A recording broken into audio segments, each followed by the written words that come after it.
삶이 녹록지 않다 보니 현대인은 살아생전에 한 번쯤은 혹은 그 이상으로 자주 우울증이나 범불안 장애 등을 경험하게 됩니다. 나는 그런 스타일 아니야. 그럴 일 없어? 라고 생각하실 분 계실 수도 있겠는데요.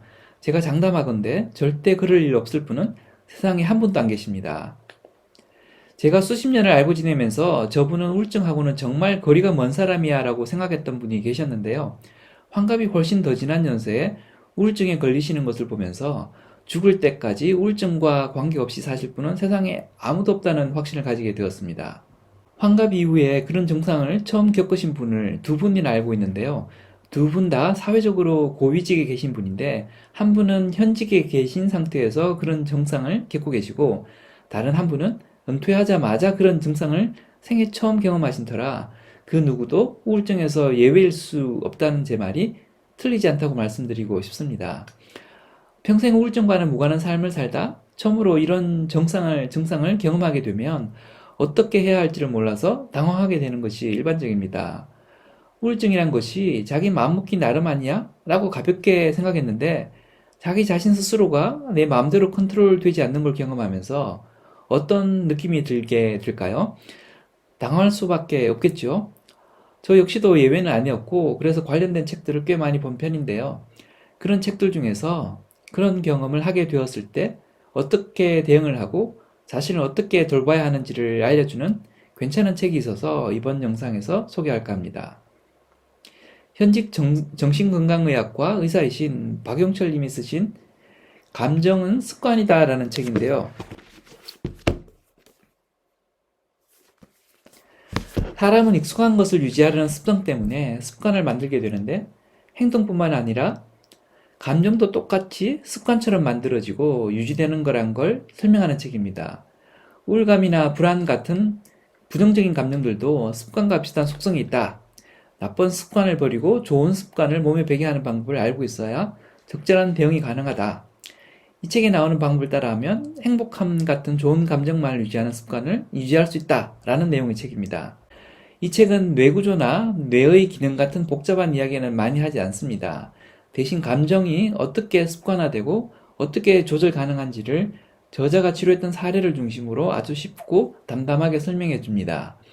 양이 많지도 않고 두께도 얇아서 읽기도 아주 편한데요. 사례와 함께 좋은 습관을 들이기 위한 실행 방안들도 알려주고 있어서 우울감을 극복하는 데 많은 도움이 될 수 있는 책입니다.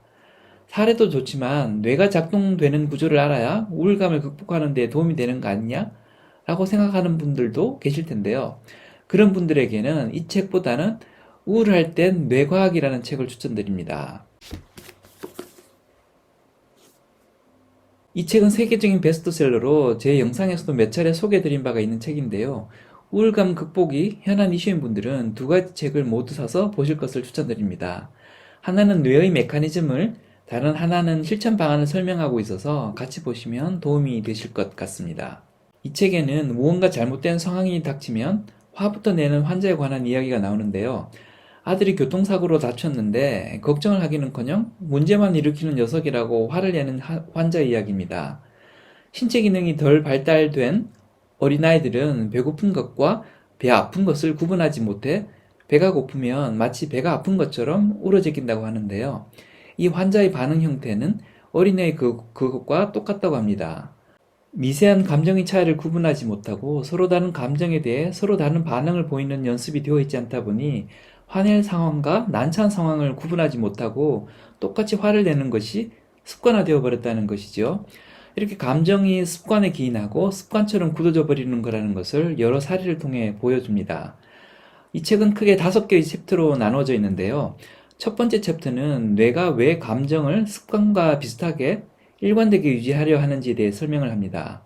두 번째 챕터는 술이나 도박에 중독된 사람들이 강한 자극을 잊지 못해 술이나 도박을 다시 찾는 것처럼 감정도 익숙한 자극을 갈구하는 속성이 있다는 것을 설명합니다. 그리고 도파민을 분출하는 강한 자극 대신에 세로토닌을 배출하는 행복감 같은 편안한 감정 자극으로 바꿀 필요가 있다고 설명합니다. 그러면서 걷기, 햇빛 쬐기, 음식 오래 씹기 같은 편안한 행복감을 강화하는 방법들에 대해 소개합니다. 세 번째 챕터에서는 나쁜 감정 습관의 스위치를 끄는 방법에 대해 소개하고 네 번째 챕터와 마지막 다섯 번째 챕터에서는 부정적인 감정 습관에서 한 발짝 떨어져서 조절하는 방법들에 대해 소개합니다. 감정 습관을 조절하는 여러 방법들 중에 감정 노트를 이용하는 방법이 특히 기억에 남는데요. 나를 괴롭히는 감정이 떠오를 때마다 감정 노트에 적고 그와 함께 부정적 감정 대신 합리적이고 적절한 생각을 같이 적습니다. 그리고 비슷한 상황이 도래하면 뇌가 시키는 대로 따라하지 않고 옆에 적어 놓은 합리적인 생각대로 생각하겠다고 다짐을 하는 방법인데요. 부정적 감정 습관을 멀리하고 긍정적 감정 습관을 몸에 배게 하는 꽤 괜찮은 방법이라는 생각을 했습니다. 그거 외에도 불면증을 통제하는 방법, 자신만의 주문으로 가장 이상적인 감정 상태를 유지하는 방법, 몸의 미세한 변화를 느낌으로써 부정적인 감정을 통제하는 방법, 부정문을 사용하지 않음으로써 긍정적인 감정을 키우는 방법 등등 부정적인 감정이 습관화되지 않도록 하는 데 필요한 사소하지만 실질적인 도움이 되는 여러 가지 방법들을 소개하고 있습니다.